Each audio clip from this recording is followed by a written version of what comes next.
been with us throughout our live coverage. You've seen this before. We are aware that many in our audience are joining us for the first time. This was the scene. All those icicles that Bruce mentioned before are around. There's been an icicle inspection, but they've decided to go ahead with the launch. This is what happened.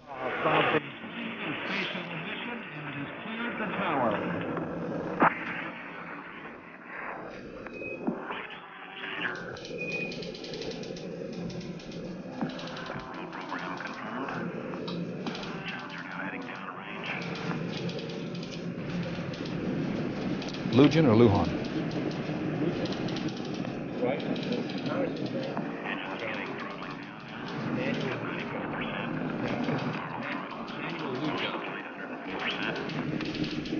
Leslie Stone. We'll throttle down to 65% shortly. Engines at 65%. 3 engines running normally. 3 good fuel cells. 3 good APUs. Velocity 2,257 feet per second. Altitude 4.3 nautical miles. Downrange distance 3 nautical miles.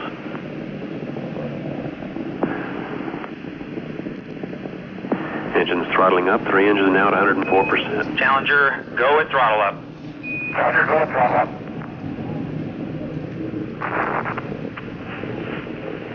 One minute 15 seconds. Velocity 2,900 feet per second. Altitude 9 nautical miles. Downrange distance 7 nautical miles. Roger, go with throttle up. The last words heard from Space Shuttle Challenger. The fireball, the smoke, the debris plunging toward the ocean just east of the Cape Canaveral launch site. Now, for the critical moments of today's disaster, here is slow motion videotape just before the explosion. You can see the first explosion. Hard to tell whether it happens on the main liquid tank or in the solid rocket fuel boosters. Then the devastating wipeout explosion. Carry it a little bit forward because you can see one of the, in the upper right-hand part of your screen, we think you can see one of the solid rocket fuel boosters just sticking out and being blown away.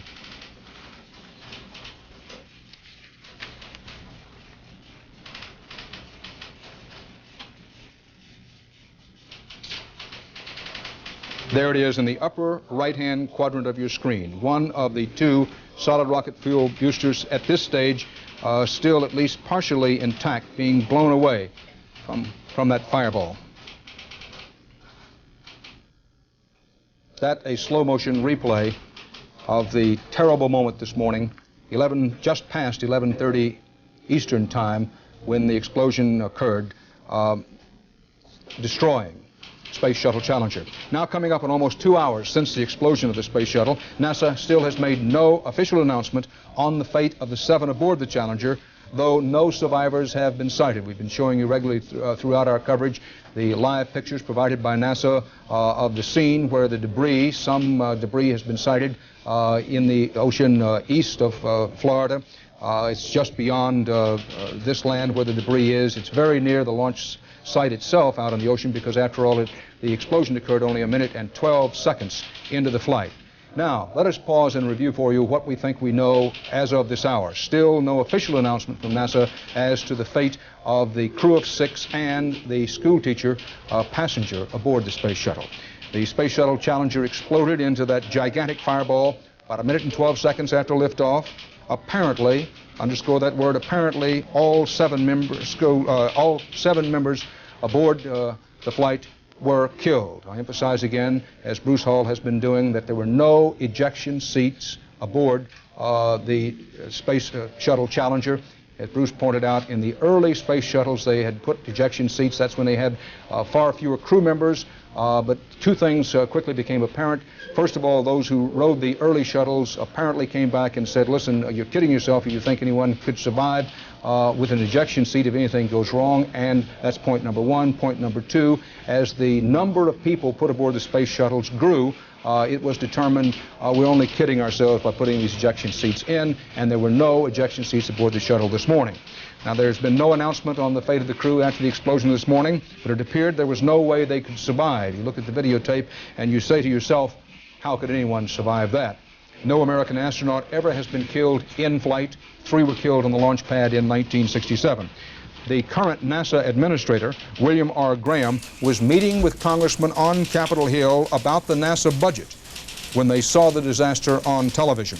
Steve Goldstein, who's an aide to Representative Manuel Lujan, who's a Republican of New Mexico, Steve Goldstein said, and I quote, NASA officials told the congressman it doesn't look like any lives were saved, unquote. The other crew members aboard the Space Shuttle Challenger this morning, that is besides schoolteacher Krista McAuliffe of Concord, New Hampshire, were the commander, Francis R. Scobie, 46, the pilot, Michael J. Smith, aged 40, 36-year-old Judith Resnick, Ronald E. McNair, 35 years old, Ellison S. Onizuka, 39, and Gregory B. Jarvis, 41. Schoolteacher McAuliffe, well, they now have the names under the photographs. And let's pause for a second and ponder the faces of the 7 people who were aboard the Space Shuttle Challenger this morning. The $1.2 billion spacecraft, one of 4 in NASA's shuttle fleet, was destroyed, completely obliterated. Parts of the ship fell into the Atlantic about 18 miles southeast of the launch pad. On a slow-motion video rerun of the explosion, as we've shown you, it was difficult to determine the exact source of the explosion. Bruce Hall passed along the theories put forward by veteran observers there. One theory was that the explosion began in one of the solid rocket fuel boosters attached to the side of the main fuel tank. Another of the theories put forward was that the explosion had happened, began very near where the solid rocket booster is attached to the main liquid oxygen and liquid hydrogen fuel tank. Liquid hydrogen, keep in mind, is highly explosive. And there was one theory, after looking closely at the slow-motion videotape replay, that the early part of the explosion actually happened in the main fuel tank near where a seam is there. It was difficult to determine, to say the least, the exact source of the explosion, but unmistakably, when the huge fuel tank with nearly 500,000, 500,000 gallons of volatile propellant ruptured, it did tear the Challenger into many, many pieces. NASA said the fine pieces of debris continued to fall into the impact area for nearly 45 minutes. It took 45 minutes before all of the debris, or large portions of it, came down in extremely small pieces. Recovery boats and aircraft were dispatched to the area. They had to wait until the debris stopped raining before they could get into that ocean area to make a search. Paramedics leaped into the water in an effort. They parachuted down in an effort to find any trace of survivors. There is no word of any survivors. After the explosion, the 2 solid fuel rocket booster rockets did separate out and continued to fly crazily out of control in the clear sky. They were both trailing long trails of smoke before they plummeted into the water. One of those solid rocket boosters was seen floating down on its parachute. Recall, that's the way that if a launch goes well, both of the solid rocket boosters are supposed to fall away, fall down in the ocean by parachute, and be recovered and used again. The big tank, the main fuel tank, the one with the liquid oxygen, liquid hydrogen, those are not reusable. On previous launches, once the launch goes off well, that big tank drops away and somewhere over the Indian Ocean and is not recovered. Television pictures of the impact area relayed from a helicopter showed no evidence of any large pieces of debris floating in the water. Those are those shots from the helicopter that we've been showing you throughout our coverage. The launch had been delayed repeatedly, most recently because of fears that icicles on the launch pad could harm the shuttle. And as Bruce Hall reported from Cape Canaveral earlier, the launch was delayed about 2 hours this morning while they made an icicle check. That was because of the 28-degree temperature, very unusual for Florida this time of year, that prevailed overnight in Florida. Leslie Stahl, one of our White House correspondents, has been working at the White House this morning along with Bill Plant, our other veteran White House correspondent. Leslie, is there any late word about the President and what he knows? Yes, Dan. First, let me tell you that there is an assumption here at the White House that nobody could have survived that explosion and that there are no survivors from what happened today. The President did come in and talk to a group of reporters who were having a briefing on the State of the Union, which the President says he will still go ahead and deliver tonight. He talked about the tragedy. He saw it on television. He saw a replay of it only moments after the explosion. He said he was more than saddened. It was a tremendous shock. He says he cannot get the teacher, Krista McCulloch, off his mind, although he did talk about the other brave people and their sacrifice. He talked about the families and how his heart goes out to all of them. He said this would definitely cast a pall over his State of the Union address tonight that was supposed to be very upbeat. He was going to be looking toward the future, and in fact had written in a passage about Krista McCulloch and the future, the space shuttle program, the new frontier. He was asked by the reporters in the room what he would like to have people telling children who might have been especially interested in this flight because a teacher was aboard. And he said that he would like them to talk about Krista McCulloch and the others as pioneers who had sacrificed their life on the great frontier, and that just because of one tragedy we cannot stop going forward. He was asked what if a backlash develops over the space program because of this, and he said that he would be a voice opposing doing anything to stop the program because it is our new frontier and the only frontier we have. I can tell you, Dan, that there is real grief at the White House, as you can well imagine, as I'm sure there is all across the country, but a special grief because Krista McCulloch was here at the White House when she was named to be the teacher to go on this flight. I happened to have been in the room. She did not know till she got here that she'd been the chosen one, and the president made the announcement himself. He was the one who wanted to put citizens aboard. He was asked, well, do you think this should stop the idea of having citizens? And he said, well, everybody who goes up in these space rockets, spaceships are citizens, and that the whole point of the program is to have citizens, and he does not want to see that stopped. Thank you very much, Leslie Stahl. At the White House, the schoolteacher, Krista McCulloch, was one of 2 women aboard the flight today. The other was astronaut Judy Resnick, who was, in fact, the second woman in space, the second woman behind Sally Ride. And we want to show you something about Judith Resnick in a moment. But just before doing that, we want to pause and underscore the following. We want to stress, as we've tried to do throughout the coverage, that we don't know, nobody knows, nobody has said, nobody can know at this early hour exactly what caused the explosion aboard the Challenger. And NASA has yet to say anything about it. That's something to keep in mind. Now, another thing to keep in mind, we've tried to explain to you as best we can how the launch went this morning, what the situation was as we looked very carefully at that slow-motion videotape, and we've mentioned several times that it appears in the videotape that the explosion, the very first explosion, may have occurred in or around one of the solid rocket boosters. Again, if we can get the model over, we don't want to by any means overwork it, but to try to understand, these are the solid rocket boosters, this is the main fuel tank, shuttle rides on top of it. Now, on the videotape in the slow motion, it appears that the first explosion you can see on that slow motion videotape is at around the right-hand side of one of these solid rocket boosters. But you may want to keep in mind that on these solid rocket boosters, the booster fuel, which we've been talking about, is a rubber-like substance. That's the fuel that makes these rockets go. Now, it's the rubber-like substance which forms the fuel for these solid rocket boosters. You couldn't make that explode on its own if you hit it with a sledgehammer repeatedly. So that may be something you want to keep in mind, that this is a rubber-like substance in here which wouldn't explode on its own. It has to have some source of ignition.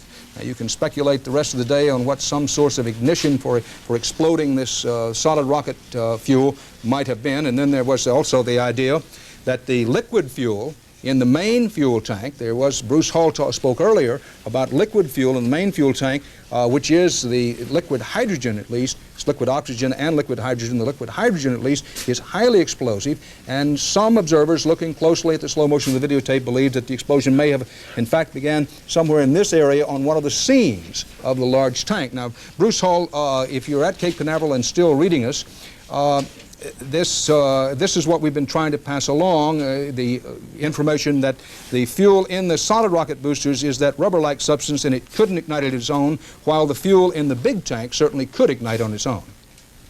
Dan, you're correct on that the fuel aboard that main fuel tank is highly volatile. It is liquid hydrogen, liquid oxygen. It is so volatile that it has been one of the crucial parts in the development of the shuttle program. In the Russians, in their attempt to develop a similar shuttle program, one of the reasons many scientists say that they have fallen far behind the U.S. in the development of a shuttle program is that they were never able to master that liquid hydrogen and liquid oxygen problem because of the high possibility of an explosion. One thing that we should understand, as you have mentioned several times, Dan, the main tank does fall off over the Indian Ocean. Now, the way that it falls off is that it is secured to the shuttle by several bolts, and those bolts are, it comes off by a small, almost like an explosion. It's a small explosive device, and at the time when the main fuel tank is supposed to separate from the shuttle, those bolts, the pyrotechnics, they would say, explode, and that sends the main fuel tank away and down from the shuttle. One of the things that several people are looking at here at the Kennedy Space Center, and I emphasize they're looking at all kinds of things, but one of the things they're looking at to see if there could have been a possible premature explosion or explosive device on the main fuel tank, and one of those bolts prematurely exploded, and therefore setting off the explosion, the big massive explosion which we saw with the main fuel tank. Going back in history, Dan, one of the things back in the very early part of the space program, in the Mercury capsule with Gus Grissom, when he went into the water, one of those bolts exploded after he hit the water, and it made it very difficult to rescue Gus Grissom. There was an inquiry afterward looking into that. There was no conclusive evidence coming out, but apparently one of those bolts, according to many people in the space program, exploded at the time of impact there. So that is just one of several things that they're looking at closely here at the Kennedy Space Center and at Johnson Space Center in Houston. But it is a possibility, and they're looking very closely at that explosion with the main fuel tank in mind. Along the seams, at the point where the fuel tank is directly attached to the shuttle Challenger. Bruce, I'm sorry to interrupt, but one thing occurs to me, and we want to underscore it, if so. One of the reasons given for the last delay, that is the delay before this morning's icicle delay of this Space Challenger, was said to be some difficulty with bolts, was it not? Yes, we had several problems with bolts yesterday, but that was a bolt in the hatch, the door of the shuttle, and that should not be connected with this whatsoever, the hatch being away from where the point of difficulty occurred today. There also was this morning a delay of approximately 1 hour in the launch with what they called a faulty gauge, and there was some report that that could be involved in a bolt, but even if it was a bolt, it is more likely in the gauge area and would not have been directly related, according to all the evidence that we have now, directly related to the explosion itself. Bruce, I think at this point we should take another look at the launch this morning and exactly what happened. And if I may ask you to keep your microphone open and come along with me with the description. I'm particularly interested in your observation that at the very moment of liftoff this morning, that it appeared to you and to some other observers that perhaps the shuttle was getting off a little bit slower than it usually does. 4, 3, I have seen more than 20 launches of the space shuttle so far, and it appeared that this one almost hesitated on the pad, sort of the way the old Apollo program did.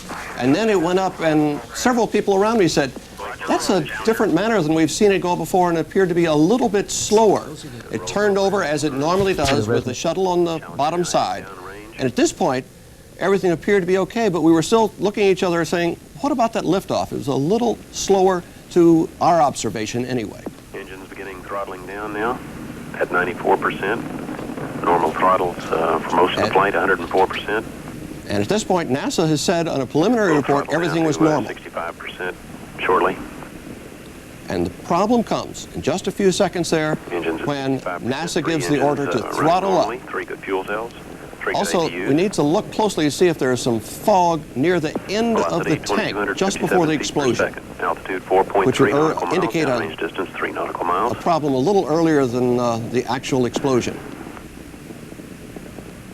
Engines throttling up. 3 engines now at 104%. Challenger, This is at go at full throttle. throttle. Roger, go throttle up. Now there's just before the explosion, Dan, there appeared to be almost a fog or some of the smoke downrange distance 7 nautical up miles. beside the shuttle itself, actually beside the main engine tank, the fuel tank, and that is unusual. You normally do not have anything like that occur. The first thing that most people would look at that is for some type of a leak, a possible fuel leak, a possible hole someplace. Well, Bruce, we want to take a look now at the slow motion videotape. This was the smoke and debris coming down. This is the slow motion. And let's describe what's happening here. This is just before the explosion. Right there, Dan, just before the explosion. You see on the top of your screen, it appears that the flames to the left of your circle, you also see some flames, and that is just before the explosion. And that is something that indicates to some people at NASA that there may have been some type of a fuel leak.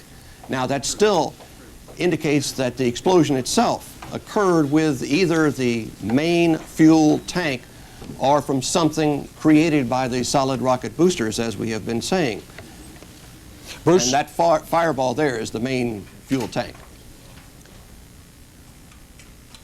Bruce, no one can forget how explosive that liquid hydrogen fuel is in the big tank. That the shuttle's own 3 main engines, the one tucked right in the tail of the shuttle itself, operate off that liquid oxygen and the liquid hydrogen. And you mentioned the possibility, there are all kinds of possibilities, but certainly any leak, anything untoward having to do with that liquid hydrogen could spell trouble in a hurry, particularly during the critical stages of launch, as was the case this morning.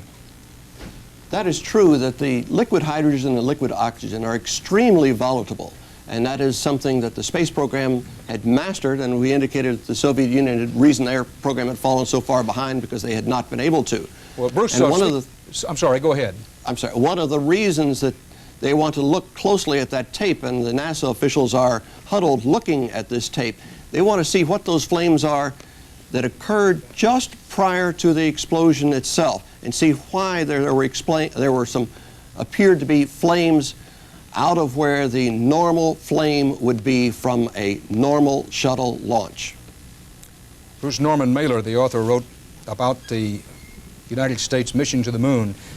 My recollection is he called it "to fire to the moon," as in writing "fire to the moon." And it was so easy to forget when things were going all that well with NASA and all the space shuttle flights, that those astronauts, whether they're many or few, what they are doing, in fact, is writing fire. They were writing fire. When you leave that launch pad, it is a ball of fire, and you are riding on that fire as you go into orbit. It is an extremely dangerous situation. The astronauts knew that. They trained for this. And a lot of people said, some of these people do not appear to be very emotional about this very dangerous ride that they're going to be taking. But they were trained that they had so much work to do in that first 2 minutes that they were to concentrate entirely on that job of theirs during that first 2 minutes, and they were extremely busy. And the lack of emotion that some people have seen was actually false, because afterwards when you come down and you would talk to these astronauts and get them aside, they would say, it was a very emotional moment, but I had a job to do and I was performing that job, and that's the only reason it did not appear to be very emotional to the others who were watching at the time. But it is a ride on a ball of fire into orbit. And in author Tom Wolfe's phrase, it takes the right stuff to do it. Worth mentioning, I think, Bruce, and you and I have not had a chance to talk about this, but in the years of covering the American space program, one of the things that has always stood out is the dedication of the people at NASA. The National Aeronautics and Space Administration has been rightly and justifiably over the years, however you feel about the space program itself, a center of excellence and dedication to excellence. Nobody, it should be pointed out, can feel worse today about what has happened to this Space Shuttle Challenger than those many dedicated people, everyone from the secretaries up through the engineers, as to what has happened today. That one wants to keep in mind that there have been 56 manned U.S. space missions, 56, and never before today has anyone been even badly hurt, much less killed, during flight. There was the accident on the launch pad during the Apollo program in 1967, unless we forget those names. Virgil Gus Grissom, who was the commander of that flight, Edward White, Roger Chaffee, were killed January 27th, 1967. 19 years ago yesterday, ironically. Today, of course, being January 28th. On January 27th, 1967, 3 American astronauts lost their lives, but it was on the launch pad during the Apollo program. And Bruce Hall, you mentioned something before that caught my ear and may have with our viewers and listeners, that one theory about why the Soviets have lagged behind in manned space travel. One wants to point out that the Soviets have, in unmanned space travel, accomplished some marvelous and miraculous things, and they have done some, had some tremendous accomplishments in manned space flight. But in general, they've lagged behind in manned space flight, and the theory that one reason is they've never mastered having their spaceships ride the mixture of liquid oxygen and liquid hydrogen, as the United States space program has depended on. That they're very good and have been very good ever since World War II in rocketry. They, like the United States, took advantage of some of the German knowledge during World War II of advanced rocketry, and the Soviets, when they moved across Europe, got their share, some would say more than their share, of Soviet scientists and engineers, their versions of Wernher von Braun and others, to help them develop the rocketry. While the Soviets have been good with rocketry, that they've never quite mastered this idea of liquid fuel. And one reason, of course, is that it is so tremendously dangerous. But that leads to the thought, we don't know much about how many accidents the Soviets have had, do we?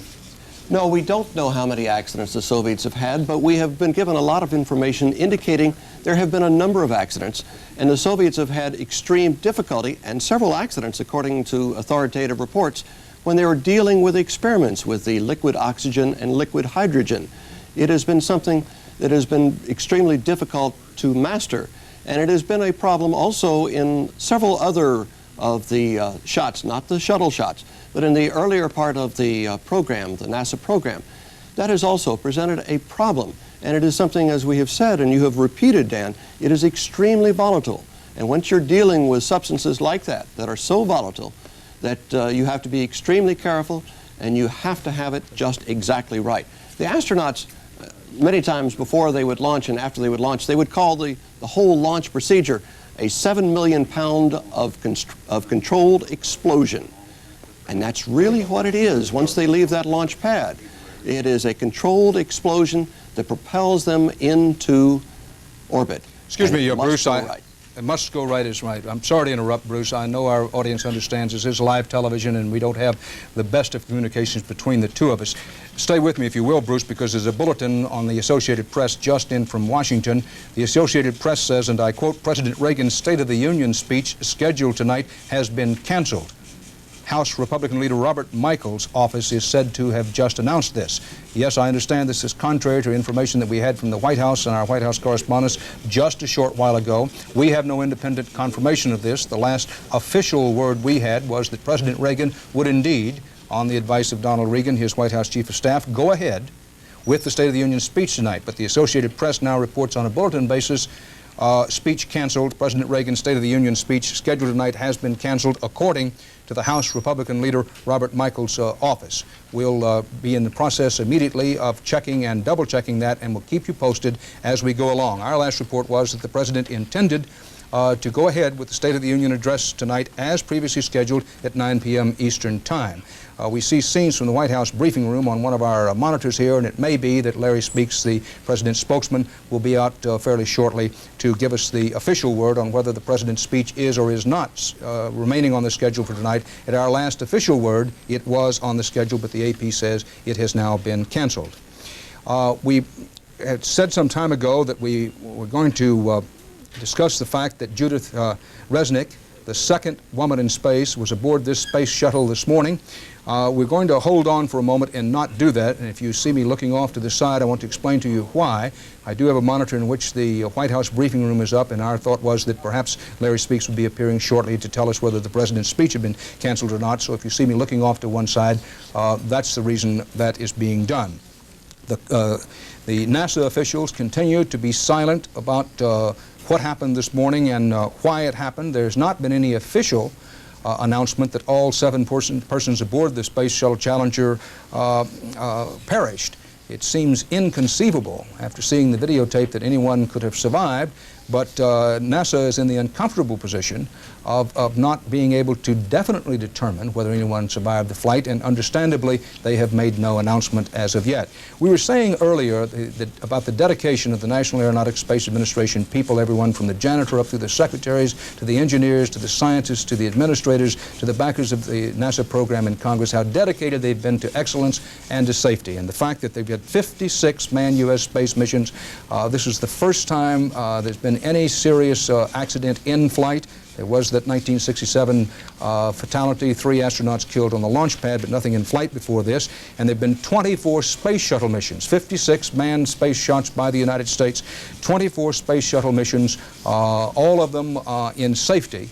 A remarkable achievement, and all of them under close public scrutiny, all of them open to coverage all the way through. Only this morning, for the first time in flight, a disaster. NASA said that the explosion occurred about 1 minute and 12 seconds into the mission at a point where the astronauts were beginning to throttle their engines up to maximum thrust. Now, this was after the astronauts throttled their engines down to a 60% level at the 35-second mark. At the picture, you have this tremendous liftoff, and at the 35-second mark, they throttle back to a 60% level. That's in order to reduce the forces of gravity during the liftoff. For those of you who remember your high school or college physics, that in order to reduce the forces of gravity during liftoff itself, you have this tremendous thrust from below. They throttle back to about the 60% level in order to help themselves get off. But at just before the explosion, you heard the voice saying, "Roger, throttle up." They were just at the moment of maximum thrust is when NASA apparently believes that the explosion occurred. Now, among those who witnessed the explosion were schoolteacher Krista McAuliffe's class and the children in the school in Concord, New Hampshire. They were watching the liftoff. Mrs. McAuliffe's attorney husband, Steve, and her 2 children, 9-year-old Scott and 6-year-old Caroline, they were in a crowd at Cape Canaveral. The members of the school where Mrs. McAuliffe taught were watching in Concord, New Hampshire. Members of her family, including her 2 children, 9 and 6, and her husband and her mother and father, were all watching at the Cape. Also, they were members of the class in Concord, New Hampshire, had Go Krista banners. Here's Larry Speaks at the White House. 1L. The President, in consultation with the leadership of Congress, has decided to postpone the State of the Union address that was scheduled for this evening. He will address the Congress and the American people on next Tuesday. The President, in addition, has asked the Vice President to go immediately to Cape Canaveral's Kennedy Space Center, along with the acting NASA Director, Bill Graham. The Vice President will carry with him the President's personal concern for those courageous Americans who were aboard the Space Shuttle. In addition, the President will speak to the American people from the Oval Office later this evening regarding this tragedy. The President, since learning of the tragedy shortly before noon, has conferred with Don Regan, who in turn consulted with Speaker Tip O'Neill and Senate Majority Leader Bob Dole.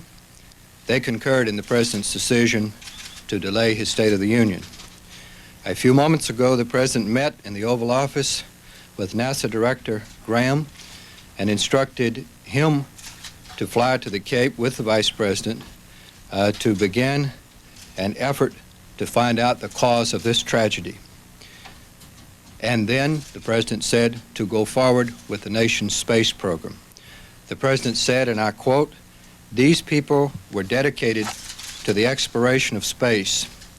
We could do no more to honor them, these courageous Americans, than to go forward with the program." Can you tell us some of the reasoning and the decision to postpone, since, as you know, the President's first reaction was to go ahead with tonight's speech? I think the President, like all Americans, has seen this tragedy unfold on television and has felt keenly what those family members must have felt watching that shuttle go into the air at the Cape, first pride and then second horror.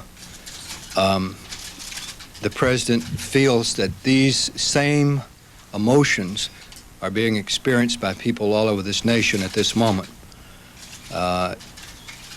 And with the consultation of Congress that's taken place in the last hour or so, the President thought it was entirely appropriate that his State of the Union be deferred until, and let him address the American people on what's happening here tonight. Administrator Graham, tell him finally what happened. Does he have information, confirmation?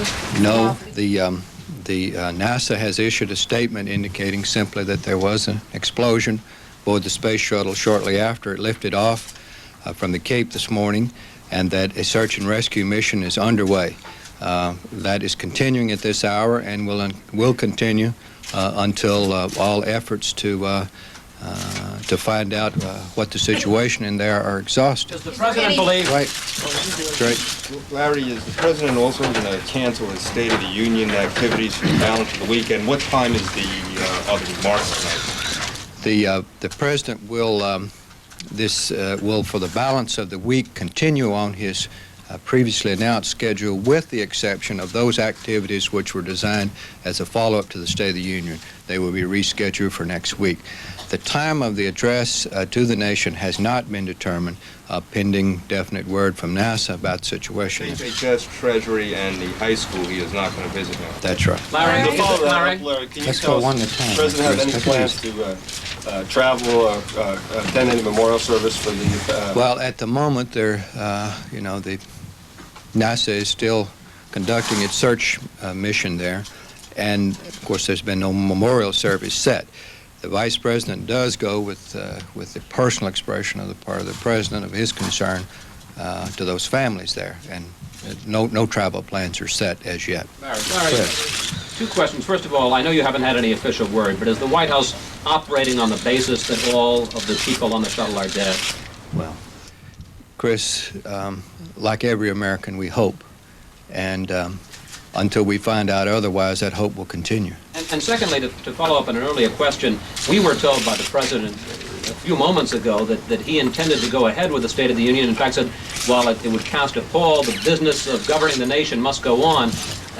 What changed his mind in really a very short period of time? Well, as I indicated to your colleague over here just a moment ago, is that the President, like all Americans, watched this on television, and he felt very keenly the emotion that must be felt by the families of those down there and that had to watch this event in person, and very keenly what the American people must be feeling. He consulted with the congressional leadership, and the consensus opinion of the executive and the legislative branch was that it was appropriate to postpone.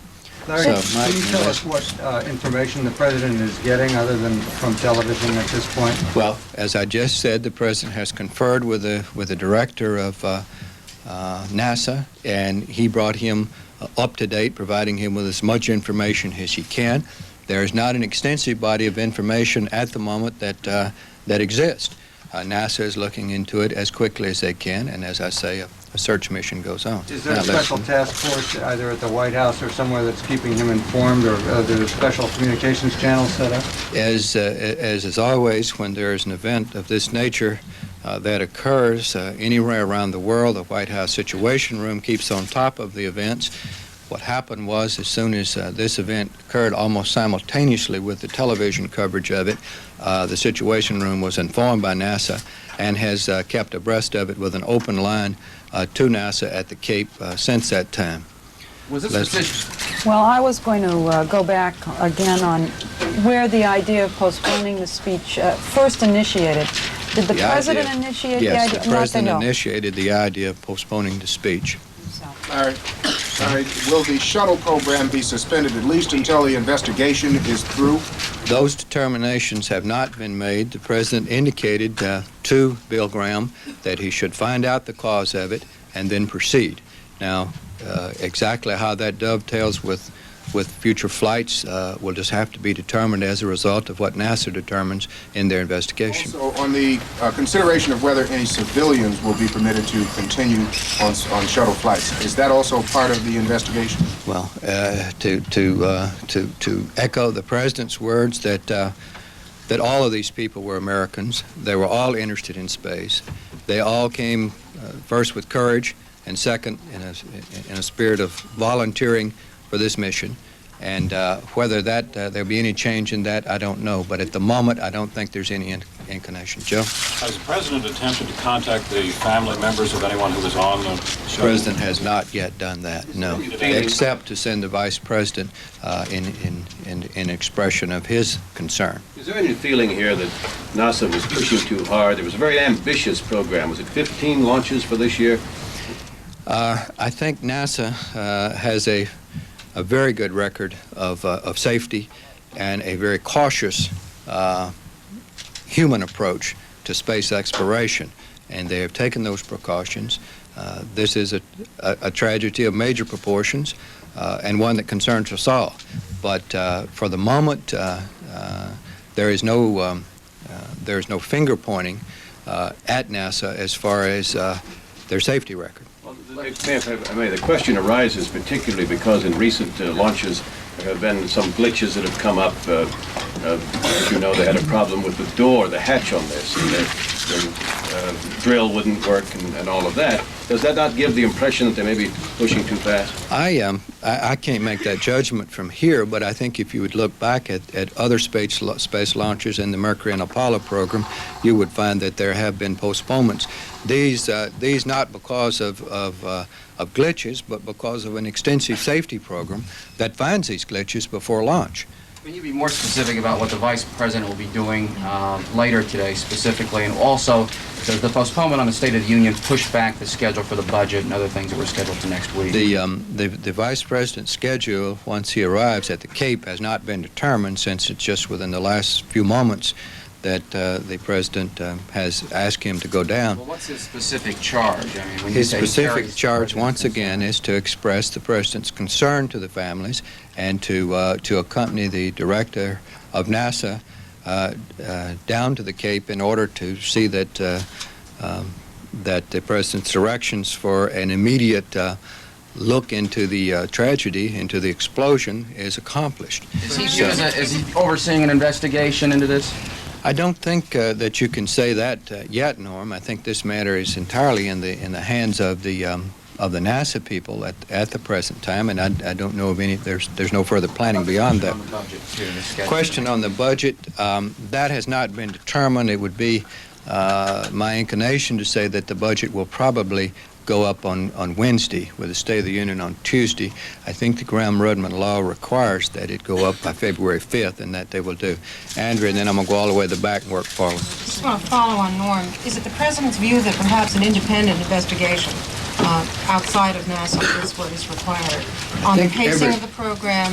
And I think everyone is leapfrogging well ahead of events at present. This tragedy is now only hours old. You have a series of actions taken by the President, including a charge to the Director of NASA to find out what happened. And until we do some preliminary studies, none of these questions have answers. So, Pat? Has the decision been made to have the President officially disclose tonight in his speech what happened, or will we continue to get details from NASA throughout the day, or are they going to hold the President's speech? NASA will continue to keep you abreast of everything as they know it, as they always have through the entire history of the American space program. So, John? Larry, you made a point of saying early on that there would be no greater way to honor those who apparently have died in this mission than to continue on with the space program. Is this a deliberate effort to try to counteract any feelings against the program because of the tragedy? John, the only deliberate effort we're making at the moment is to show our deep concern, our deep emotion, and our desire that America continue in the space program. That's our entire motive, lock, stock, and barrel. Joanne? Larry, has the President expressed any rue or regret about his proposal to send civilians in space? The President is obviously concerned about every person that he, as the chief executive officer of the government, he as the President directs. He directs people every day, either directly or indirectly, to conduct missions on the part of the government, the military, NASA, and those. It's a fact of life when the man sits in the Oval Office. He has to make these decisions, and I have not heard him express any regret. Concern, yes. Deep emotion, yes. Sorrow, yes. But regret is not that. It was a decision made, as he said. These individuals are all Americans, and they're all believers in the space program, and that's what's in his mind. So, Walter? Larry, does the President plan today to speak with any of the relatives, family of any of the... That hasn't been determined yet, no. Frank? Can you give us any indication as to what the First Lady was doing at the time that this information became available and what her reaction was? I don't. We can check with her office, if you will, and see what we can get. Because the European... Larry Speaks, President Reagan's principal spokesman at the White House, continuing to ask questions from reporters. As to that last question, Larry Speaks, steady and reliable as always, as he has been for so long there at the White House. Whatever you think about President Reagan and his administration, you can compliment Larry Speaks as a steady, reliable spokesman for the President. On that last question, Speaks just simply hasn't had time to check into it because we had an early report that Mrs. Reagan was indeed watching the Space Shuttle liftoff this morning on live television, was one report, and that when the fireball occurred, the First Lady said, oh my God, no, end of quotation.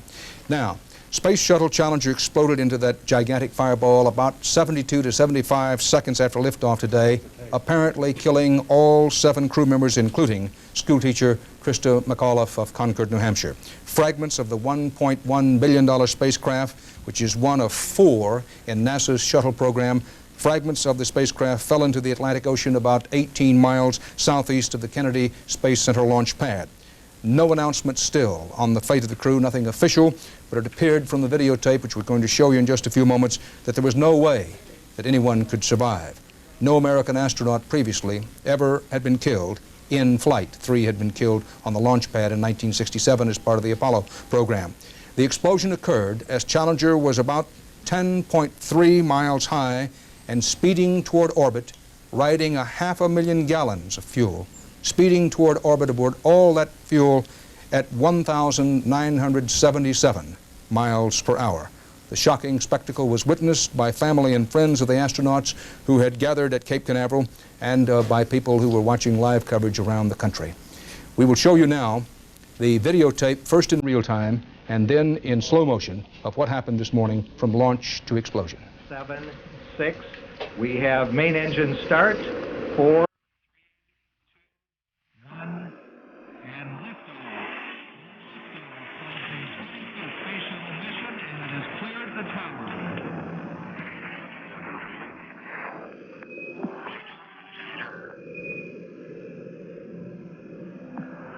Program confirmed. Challenger now heading down range.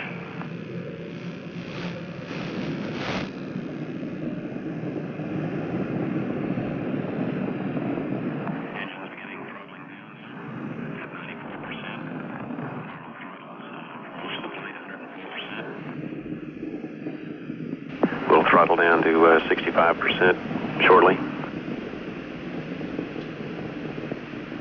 Engines at 65%, 3 engines running normally, 3 good fuel cells, 3 good APUs. Velocity 2,257 feet per second. Altitude 4.3 nautical miles, downrange distance 3 nautical miles.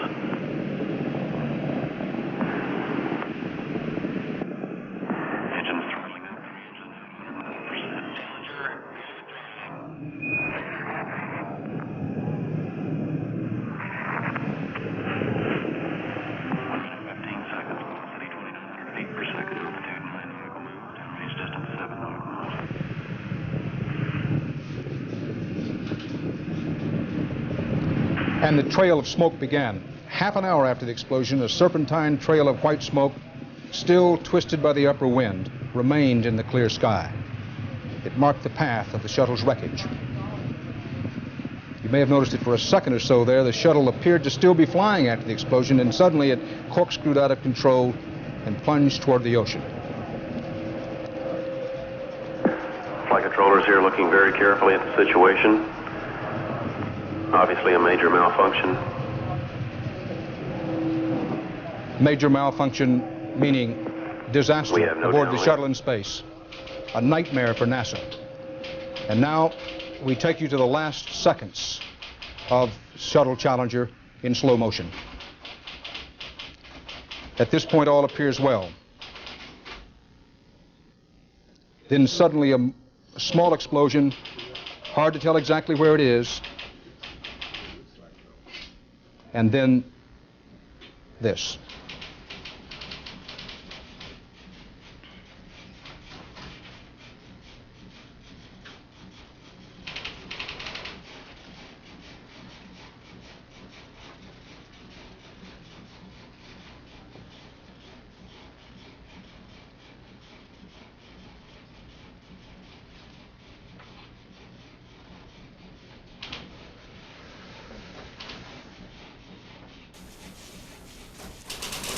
In the upper right-hand corner of your screen, a piece of the solid fuel rocket booster blown away in the explosion.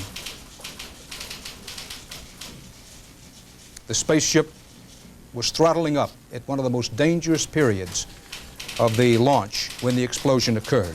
Now, as you just heard a few moments ago from presidential spokesman Larry Speakes, earlier it was said, the President's Chief of Staff, Donald Regan, and others passed along the word the President would go ahead with his State of the Union address tonight. Larry Speakes then came out and confirmed some of what we reported to you earlier. The President has now decided to cancel his State of the Union address that was scheduled for tonight at 9 p.m. Eastern Time. Instead, in case you missed this in what Speakes said, instead President Reagan will speak to the American people tonight about and this is what the White House called it, the tragedy of the explosion aboard the Space Shuttle Challenger. White House spokesman Larry Speakes said there will be no State of the Union address tonight. The State of the Union address will be made next week. President Reagan does plan to address the nation tonight about the Space Shuttle Challenger explosion today. At what time the President will be speaking tonight, we do not yet know.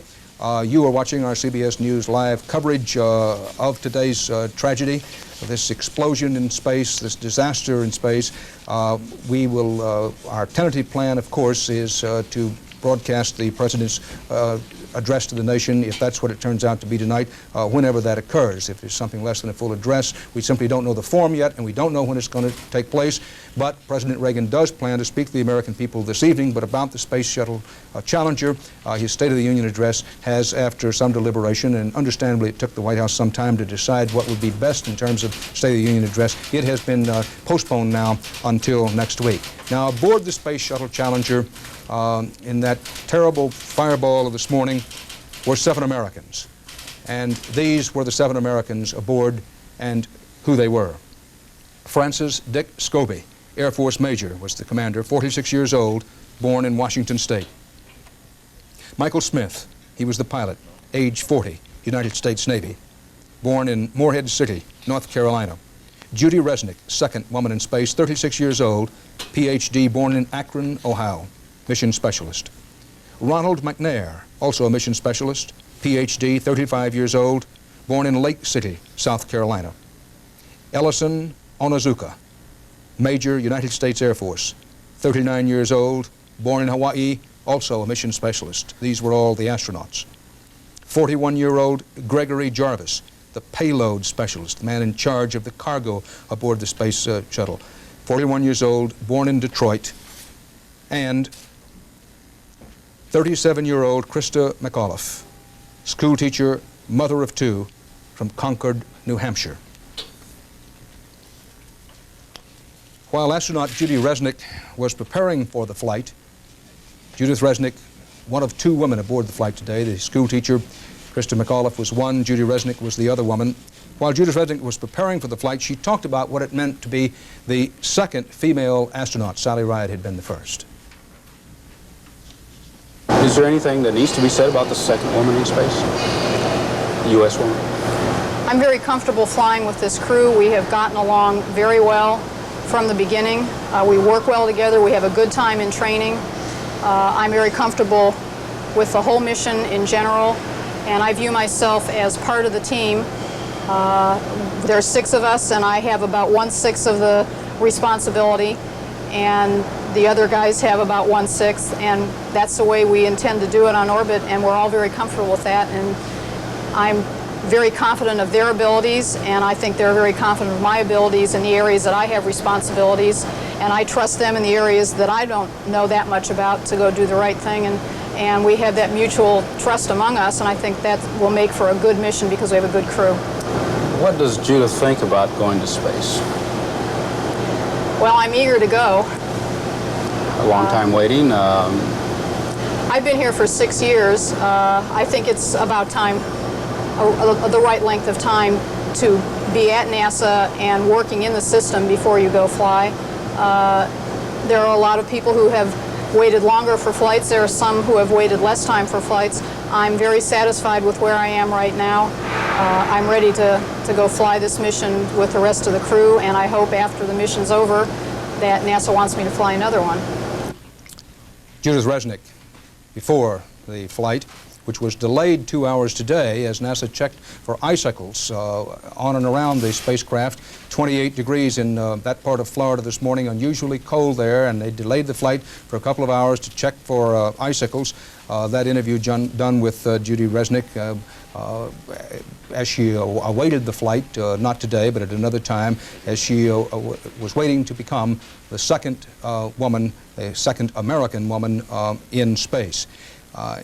Mark well that she said she'd been waiting 6 years. She'd been preparing 6 years for this flight into space. And we're told that as many as 2.5 million students in the United States and Canada may have been watching live television coverage today in what was called the Classroom Earth Project. They were watching when the Space Shuttle Challenger exploded. The project was designed to relay teacher Krista McAuliffe's lessons back to pupils.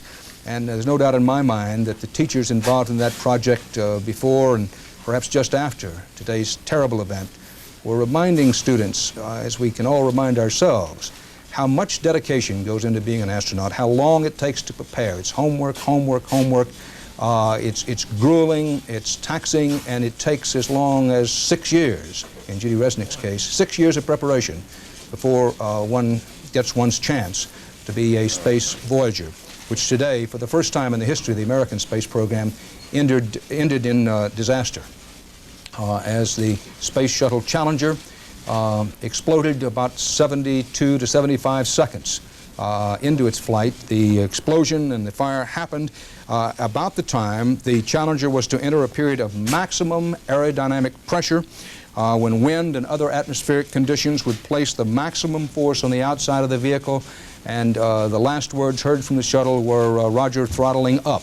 And that meant they were going to go from about 60% of their maximum throttle to take it back up. And just after that came the small explosion, which you saw in our slow motion videotape. Unclear whether that happened in the main, near the main fuel tank, or happened more on the solid fuel rocket booster. If you're asking yourself, well, what was this space flight designed to accomplish? Each of the shuttle missions has a different set of goals. They have maximum goals, and then they have other goals that they would like to achieve. Among the ones that this particular space voyage were supposed to accomplish was to release and retrieve one satellite to study Halley's Comet, and then launch another satellite to become part of the space-based shuttle communications network. Teacher McAuliffe was to teach 2 15-minute lessons on the 4th day of the mission, and public broadcasting service in this country was to carry the telecast, that is, of the teaching sessions live, and hundreds of schools, as we mentioned earlier, were tuned in today and would have been tuned in later on in the week for those lessons from space, which now or never to be. Our old friend Leo Krupp, and a longtime associate with CBS News, former Rockwell Shuttle research pilot, is in our newsroom in Los Angeles. Leo Krupp, on this day of this terrible tragedy, good afternoon. How you doing, Dan? I'm sorry we have to meet under these conditions again. Well, I am as well. Leo, you've been watching our coverage and listening to what's being said. What perspective and context can you give to what has happened, and what do you believe happened? Well, Dan, first of all, I don't think anyone can really say for sure until NASA has a chance to analyze all the data and look at their telemetry downlinks and try to put this thing together. However, in looking at the tape, which I just finished doing a second ago, I think we can all be pretty sure that this accident occurred going through the area of maximum dynamic pressure, which is the point of the mission where the maximum aerodynamic loads are on the vehicle. This could affect the SRB exhaust nozzles and a few other things, as well as the aerodynamic controls of the vehicle. But it appeared it happened during that high Q or high dynamic pressure region, and it also happened just after the crew had throttled back up to 104%, which would put maximum pressure in the SRB nozzles. And in looking at the tape, you can determine just before the explosion, there appear to be some flame leaks coming out of the left SRB nozzle. Just forward of the nozzle, there appear to be a few flame leaks coming out of there. And these persist for a fraction of a second, and then finally a large one comes out and impacts the shuttle, appears to be right in the area of the belly of the shuttle. And you hear me all right? Yes, I do. I'm sorry to interrupt, but you know so much about space vehicles and this space shuttle.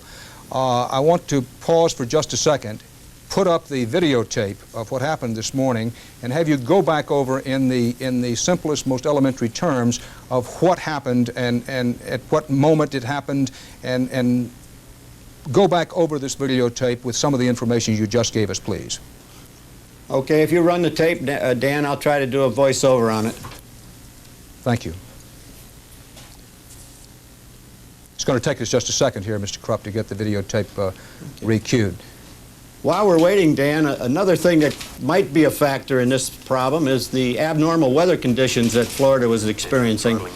Okay, we're running the tape now, and everything appears to be normal at this point.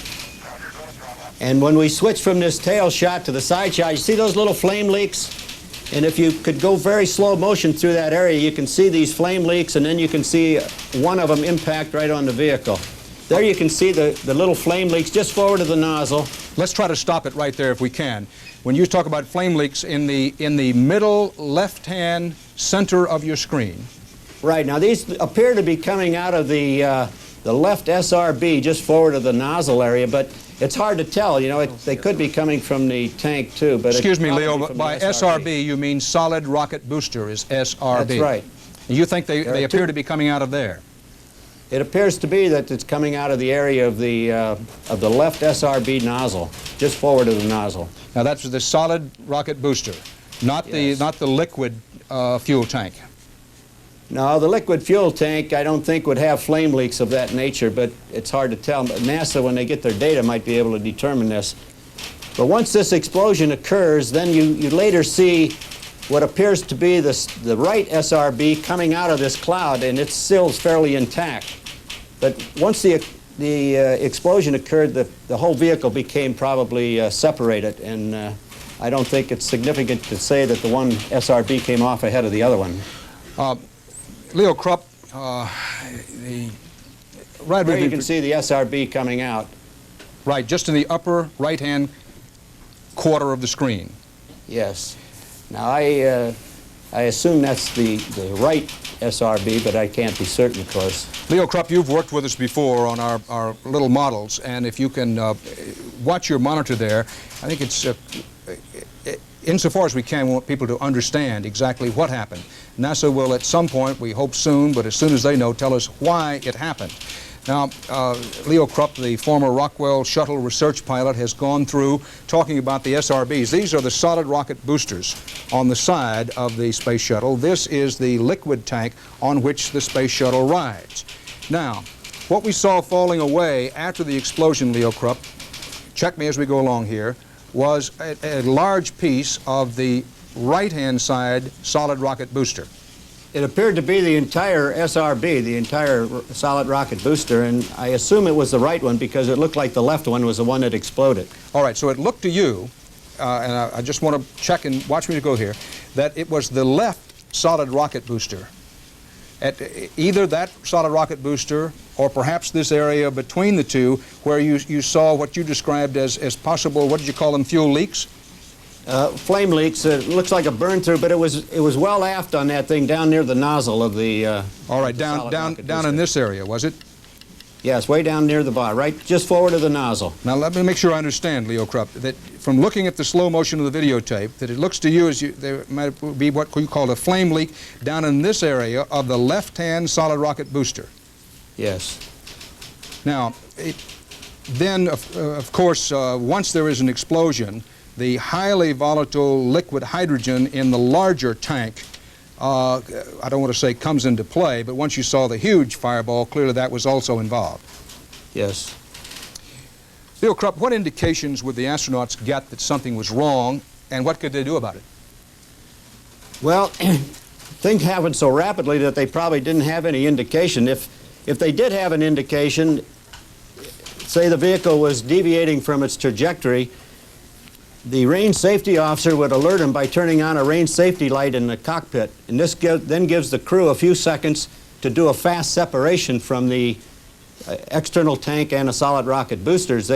By just throwing one switch and punching a button, they can separate the shuttle from this power package of the tank and the two solid rocket boosters.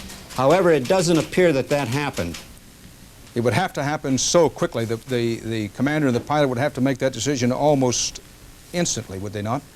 Well, once the range safety light comes on, this tells the crew that the range safety officer is going to detonate the vehicle, so the crew has to do the fast SEP immediately. They only have a matter of a couple seconds to get off the vehicle. Leo Krupp, you helped design some of these space vehicles. I want to make sure I understand that inside that cockpit, the commander and the pilot are watching an incredible amount of electrical, mechanical, and computerized equipment. When something goes wrong, a red light comes on. They could have seen the red light, and they have the ability to separate the space shuttle itself from that explosive fuel tank on which it's riding and the two solid rocket boosters, what you call the SRBs. That's right. This can be done manually by throwing one switch and pressing one button, and usually the pilot riding in the right seat is standing by to do this if the need arises. But important, now, sorry, go ahead. Before he would do a fast SEP, however, he would probably be alerted by the range safety officer, and to my knowledge, this problem occurred so rapidly that the range safety officer wasn't involved in the decision-making of whether the vehicle was going to be able to maintain trajectory or not. Forgive me for the interruption. It was unintended, but I was going to note that Mission Control in Houston seemed to have no indication that anything was wrong before the explosion. That's right. If you listen to that last tape and the voice there, everything appeared to be perfectly normal, and then suddenly these small flame leaks occurred, and a matter of a second later, the vehicle detonated. Question, Leo Krupp. We're told that the fuel in the solid rocket boosters, is a rubber-like substance that wouldn't ignite if you hit it with a heavy instrument repeatedly. While we all know the liquid hydrogen in the large tank is highly volatile, highly explosive, how could you, and you talk of flame leaks at the base of the solid rocket booster, how could that have been ignited? Let's just, as a hypothesis, say maybe it started there. How could that have started when you can't even beat on the stuff and make it explode? Well, Dan, I don't think the solid rocket booster exploded. What it did was when it had, and this is all conjecture, you got to realize, it appears that there were some burn-throughs and some flame leaks coming out, and once this extremely hot gas comes out, it could ignite an explosion of the external tank. So while the solid rocket booster has a rubber-like substance as a fuel, if the vapors begin to come off of it and escape, then that is flammable and highly explosive. That's right. In fact, that's the way the range safety officer can detonate the vehicle if it gets out of trajectory and becomes a dangerous missile.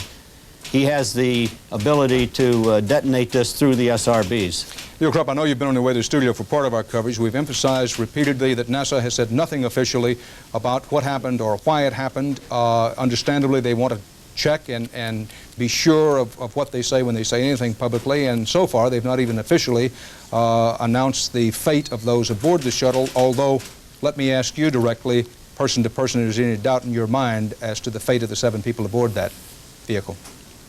Well, Dan, it appears that the vehicle could not survive that type of an explosion that we just witnessed on the tape. And if they had been able to do a fast separation and fly the vehicle away, you would have seen the shuttle vehicle flying away. And then the next problem, of course, would have been for the crew to get it under control and make a controlled landing in the ocean. And it appears that that did not happen. Leo Krupp, could the ice, we've had a discussion this morning about the unusual situation in which you had freezing temperatures at the Cape today, and the delay this morning was a 2-hour delay, at least partially, if not entirely, because they wanted to have an ice check. Without saying whether this is what happened or not, could the ice we saw before the launch have been a factor in this disaster? There is a picture on videotape of the ice. Well, Dan, I don't think anyone can say for sure. It appears that it didn't. I think NASA waited until the temperature warmed up and the ice danger subsided. And also at the point where this occurred, after the vehicle was up around 27,000 feet, had gone through max Q, max dynamic pressure. Any ice that was on the vehicle probably would have been burned off by that time. However, I think the weather conditions in Florida could have had an impact on this vehicle because they had abnormally cold air, upper air, which would change the dynamic pressure pattern slightly. And also, if the jet stream was in the area, if they went through the jet stream, they might have suffered some wind shears or something. But I think probably weather has to be investigated, and NASA will look into all these things. They have all the data, and they will look into them, and when they finish analyzing it, I'm sure they'll have a pretty good idea what happened and how to circumvent these problems in the future. As part of our CBS News live coverage of the aftermath of today's explosion in the air about 72 seconds into launch of the Space Shuttle Challenger, we're talking to Leo Krupp, the former Rockwell Shuttle research pilot. He is in our newsroom in Los Angeles. Leo Krupp, the solid rocket boosters are reusable. They're designed to be reusable. The main fuel tank is not, but the solid rocket boosters are reusable. So these have been used before on previous shuttle flights. Question, could metal fatigue have been a factor in reusing these? Could that have been a factor in what happened today? Well, Dan, here again, I don't think anyone can say, but the tanks are not reused as a total unit. What they do is they recover the solid rocket boosters after each launch, and they bring them back. They take them apart, clean them up, and they reuse parts. But the solid rocket booster is not reused as a single unit. So even though this vehicle had reused parts of solid rocket boosters, it did not have an entire unit that had been reused. And these things are very thoroughly checked, and I really don't know how to answer that. I think probably this is a question that the engineers that work on the solid rocket boosters would have to answer. But I know that they probably have designed it properly and they have checked it out properly. Leo Krupp, I want to replay the videotape in real time now, and before we do so, here's what I would like for you to do, if you will, please. Describe for us at each stage what the crew of the shuttle is doing. Now, in the launch period, the commander and the pilot are not the only two people aboard who actually have things to do besides ride. That's right. All right, we want to play the tape, and at each stage from launch right on up, please tell us what they are thinking and what they're doing at any given time. Throttling up, 3 engines now at 104%. Well, at this point, the commander in the left seat has throttled his vehicle back up. Going through maximum dynamic pressure, he throttles back, and then he throttles back up to 104%, and that's when the problem occurred. All right, now what I want to do, Leo Krupp, is go back to the videotape from the very moment of launch. What we're attempting to do here, based on your experience, from the very moment of launch, from the very first moment it begins lifting off, tell us step by step, stage by stage, what the commander and the pilot of the spacecraft are doing. It may take us a second here just to get the videotape going from liftoff right on up. Would like to know what their responsibilities are, what they're thinking and what they're doing, what they were thinking and doing. We have no way of knowing what they're thinking, what they were doing during that 72 to 75 seconds this morning. Here we go. 2, 1, and liftoff. Okay, the first thing after liftoff is the roll maneuver, which rolls the vehicle so it's going on the right azimuth to achieve its orbital path. Now it's going through that roll. At the same time, it's pitching over. The crew are merely monitoring everything at this point. They're watching everything to see that everything is okay. The first real crew function occurs at about a minute into the flight when he has to throttle the engines back from 104% back to 65 to keep the vehicle from going too fast through this high dynamic pressure region. He's throttling back at this time. Now the guy in the right seat, the pilot in the right seat, is standing by to back up for fast separation on these buttons I told you about. Once he's through maximum dynamic pressure region, which lasts for about 4 or 5 seconds, then he throttles the vehicle back up to 104% again, and the flight should proceed normally. On to the next function then would be the solid rocket booster separation, which occurs at about a couple minutes into the flight. But it never made it a couple of minutes into the flight. We're now at about the 65-second mark, I think. That's right. This, see, everything was okay at throttle up, and as soon as he throttled up, then we saw these apparent burn-throughs, and then suddenly a very violent explosion. Leo Krupp, could the throttling up process itself have contributed to this? Well, by throttling up, he's taking the engines from 64% or 65% and bringing them back up to 104. So what he's doing is he's increasing the pressures in the nozzle and this kind of stuff. So it is a factor, certainly. Besides making the vehicle accelerate more, it's also changing the pressures in the solid rocket booster nozzle areas. Yes, when we speak of the engines and his ability to throttle up and throttle down the engines, we're speaking of the three engines in the tail of the spacecraft itself. The solid rocket boosters are, in effect, going on their own off to the side.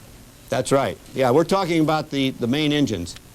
Leo Krupp, I want to continue talking with you, but I want to inform our viewers and listeners that the National Aeronautics and Space Administration has called a news conference for 3:30 p.m. Eastern Time. That would be about 50 minutes from now, a little more than 50 minutes from now. NASA's called a news conference for 3:30 Eastern Time, 2:30 in the Central Time Zone at Cape Canaveral, and we at that time should know some, at least, of what NASA knows. That's at 3:30. I also remind those of you who have joined us in progress or perhaps have joined us a bit late that after first announcing that President Reagan would go ahead with his State of the Union address as previously scheduled tonight at 9 p.m. Eastern Time, it was later said from Capitol Hill that Bob Dole, the Senate Majority Leader, and Bob Michael, who's the Republican leader in the House, among others, had conferred with the White House and urged President Reagan not to go ahead with the State of the Union address, and the President now has decided not to make the State of the Union address tonight, that he will do that next week, but that President Reagan will talk to the American people tonight about what the White House calls this tragedy, the time and exact form of President